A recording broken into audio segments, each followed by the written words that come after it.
Hello বন্ধুরা, আমি মোহাম্মদ শাহিন আলম মালয়েশিয়ার থেকে এই ভিডিওটা দেখতেছেন। আমি করছি ভিডিওটা। তো আমি গিয়েছিলাম কেএলআইএ ইন্টারন্যাশনাল এয়ারপোর্টে। তো সেখান থেকে ফেরার পথে রাত হয়ে যাওয়ার কারণে বাসে করে আসছিলাম। আসার সময় যখন প্রায় কেএল সেন্টার বাস স্টেশনের কাছাকাছি চলে আসি, এই অঞ্চলটাকে বলা হয় লিটল ইন্ডিয়া। তো এই ইন্ডিয়ার এই রাস্তার আশেপাশে প্রচণ্ড লাইট দেখতে পাই।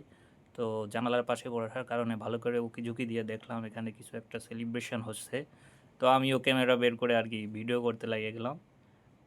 তখন বুঝতে পারলাম আসলে এটা ছিল হচ্ছে মালয়েশিয়াতে অবস্থিত হিন্দু ধর্মাবলম্বীদের গণেশ চতুর্থী নামক একটা অনুষ্ঠান। যারা হিন্দু ধর্মাবলম্বী আছেন আমার আইডিতে, তারা হয়তো বুঝতে পারবেন গণেশ চতুর্থী কী। তো এই অঞ্চলটাতে আসলে আমি এর আগেও অনেকবার এসেছি, কিন্তু রাত্রেবেলায় আসা হয়েছে দুই একবার মাত্র। এত আলোকসজ্জা থাকে না। এমনিতেও কুয়ালালামপুর শহরটা আলোকসজ্জারই শহর, তারপরেও এতটা থাকে না। পরে ভালো উকিঝুঁকি দিয়ে যখন এই অনুষ্ঠানটা দেখতে পেলাম, তখন ভিডিওটা করছি আপনাদের জন্য, যাতে আপনারা ভিডিওটা দেখতে পারেন। আর কি কত সুন্দর করে এরা আলোকসজ্জা করেছে এটা একটু দেখেন আর কি। আর এই অঞ্চলটাতে যারা প্রবাসী বাংলাদেশি মালয়েশিয়াতে আছেন, তারা কিন্তু দেশে যাওয়ার সময় এই অঞ্চলটাতে আসতে পারেন কেনাকাটা করার জন্য। এখানে বিশেষ করে স্বর্ণ এবং শাড়ি কাপড় যেগুলো আছে আমাদের বাংলাদেশি স্টাইল, কারণ ইন্ডিয়ান স্টাইল আর বাংলাদেশ স্টাইল কিছুটা সিমিলার আছে। তারা শাড়ি কাপড় পরে, আমাদের দেশেও স্বর্ণ গহনা একই ধরনের সিস্টেমের পরে। তো এখানটাতে আসলে অনেকটা কম দামে কিনতে পাওয়া যায়। আমি যখন যাই দেশে, তখন কিন্তু এখান থেকেই কেনাকাটা করি।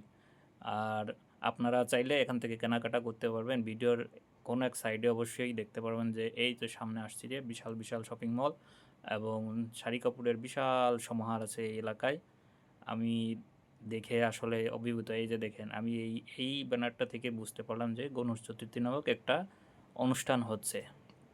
আমরা অনেক সময় জ্যামে ছিলাম, অনেক সময় জ্যামে ছিলাম। তো যার কারণে বসে থেকে থেকে এটা দেখতে পেয়েছি, আপনাদের ভিডিও করে দেখাচ্ছি। সো দেখুন কেমন লাগে, অবশ্যই কমেন্ট করে জানাবেন। আর যারা মালয়েশিয়ান প্রবাসী ভাই ব্রাদার আছেন, তারা কিন্তু চাইলেই মাঝে মধ্যে একটু ঘুরতে পারেন। ঘুরলে মন মানসিকতা একটু ভালো হয়, একটু হালকা লাগে। আমি গিয়েছিলাম কেএলআইএ ইন্টারন্যাশনাল এয়ারপোর্টে। তো সেখান থেকে ফেরার পথে আর কি দেখলাম, এই যে দেখেন কত মানুষ। আহ, অনুষ্ঠান হচ্ছে ঠিকই, কিন্তু আমাদের দেশের মতো ডিজে, উড়াধুরা সাউন্ড বক্স এগুলা নাই। তারা জাস্ট সেলিব্রেশন করতেছে, পূজা করতেছে। এই যে এই জায়গায় একটা মন্দির আছে ভিতরের দিকে, এই গেটের ভিতরে। সো আপনারা যারা মনে করেন যে মালয়েশিয়াতে মনে হয় কোনো কিছুই হয় না, সব কিছুই হয়। এখানে মুসলিম, হিন্দু ধর্ম, বৌদ্ধ, খ্রিস্টান সবাই থাকে, যার যার মতো সেই তার ধর্ম পালন করে। আপনারা চাইলেও আসে দেখতে পারেন। ধন্যবাদ।